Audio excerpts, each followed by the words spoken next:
Start with NFL 2K.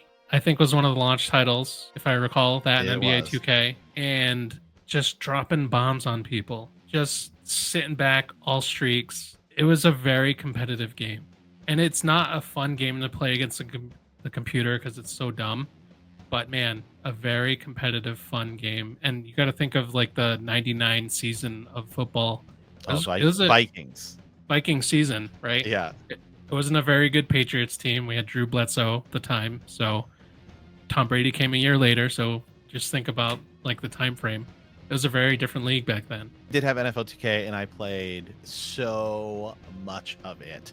And I actually did like a TikTok about it a few years ago, which is actually still one of my best performing things on YouTube. It's like I get comments on it all the time. And yeah, I just had, I was like, I'm gonna get some gameplay footage of this. So I just loaded up Randall Cunningham to Randy Moss, just all streaks, bombing it left and right. And there are still animations, back on the Dreamcast that are better than what's in Madden today. And especially a lot of them are like catching. I mean, there's literally like Randy Moss one hand animations and things like that. And I think because it uses, the Dreamcast used that arcade style chip, and a lot of these look like a lot of the arcade games at the time. It's such a beautiful game. Like even today, like I play it a lot every now and then on Redream, the Dreamcast emulator, where you can upscale it to 4K and everything, and it still looks absolutely just fantastic and amazing. It is just such a cool game. It's beautiful. Also, this started my appreciation for 2K series in general. Like I always thought that 2K was better than anything else coming out. Oh, for sure. And to this day, NBA 2K is better. It's the best basketball game series you can play. Even when they ended up converting to, was it NCAA? They had to, because they lost the rights to the NFL. That was still a better game, I think, than Madden. Yeah. Oh, yeah, absolutely. Well, and I mean, NFL 2K5, right, which is still considered by many to be the best football game ever made, right? Mm-hmm. The sheer amount of hours I have in NFL 2K5 is utterly just insane. It was only $20, right? And like that's where this whole thing started, and it was Sega. It's just so crazy because ultimately Take-Two ended up getting the 2K franchise and turning it on, but there's still so much in today. Like I think you can still see that are embedded in like the Sega roots, right? So it's originally Sega Sports, and it's just so crazy to think that the 2K franchise became so big that it's like that itself could have like saved Sega from it really could have a lot of it really could have. Yeah, it's one of my favorites. I still will pick it up and play every now and then. Yeah, there's a lot of cool features with it too, like the VMU, which was such a cool part of the Dreamcast. Your plays.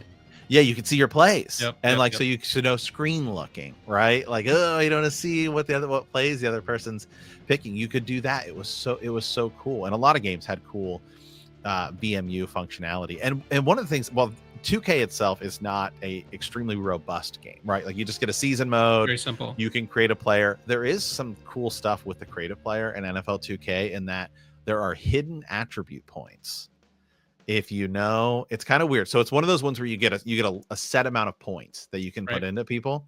And the only one I ever figured out was wide receiver. So you'd have to like lower the speed a bunch, and then like when you go to raise it back up, you would actually like earn a few extra points and things like that. So like it was the only one I knew how to do like 99 level wide receivers on. So I'd like always create a team and just have like 4 100 like level wide receivers and stuff just like all that. Streaks. Oh, it's just absolutely insane. And then they also had something kind of cool. You can go and you can look at the team info on this game, and they have little bios of the players. Yeah, and it'll be like, Steve Young enjoys like fishing or something like that. And they give little bios. I had no idea. Yeah, it's so cool. They have little bios of the players. Yeah, and then what are the announcers? It's Peter O'Keefe. I forget the one guy's name, but Peter O'Keefe is one of the guys. And I always love the announcers because it's the same people from there to 2K5, and it just felt so different than Madden, right? Yep. Yeah, it was great to not hear John for another series in general. Oh yeah, well then you get Chris Collinsworth, and it's infinitely worse. Yep. Did you have the unwritten rule of not looking at the screen, selecting plays when you're playing with a friend? Yeah, pretty much. Although I didn't really have a lot of people play. My brother never wanted to play because he didn't like football games. Like Dan Stevens is the other. Dan Stevens. Oh yeah. Yeah. And they had all these like, and then they had all these great lines. He looks. I forgot something about talking about the duck.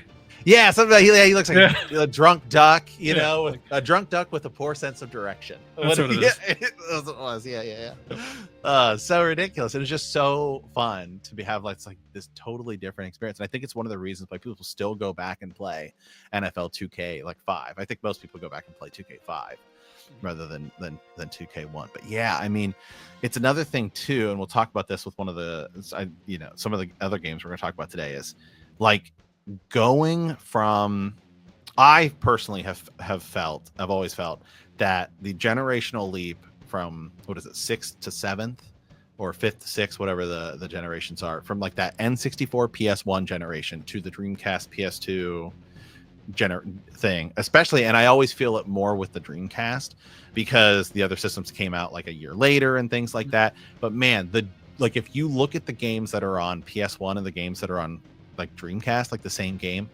it's like, oh my god, it felt such a big leap to me. To me that felt like a bigger leap than like 2D to 3D, even though it's a totally different thing. I think that's another reason why I appreciate the Dreamcast so much, is because they took the risk of being the first ones out the gate. And that 128-bit, you definitely notice a huge difference, like you say, between 60. It doesn't even compare to 64. I can't even think of like a 64 like game that would match up on the Dreamcast. They don't even look close. Yeah, I mean, if you look at games like Hydro Thunder is a game that's on all three systems. Man, I mean, it's the night and day, like totally different experiences. I mean, if you look at Madden at the time compared to NFL 2K, I mean, it's like unreal. Yep. Yeah, I agree. Yeah.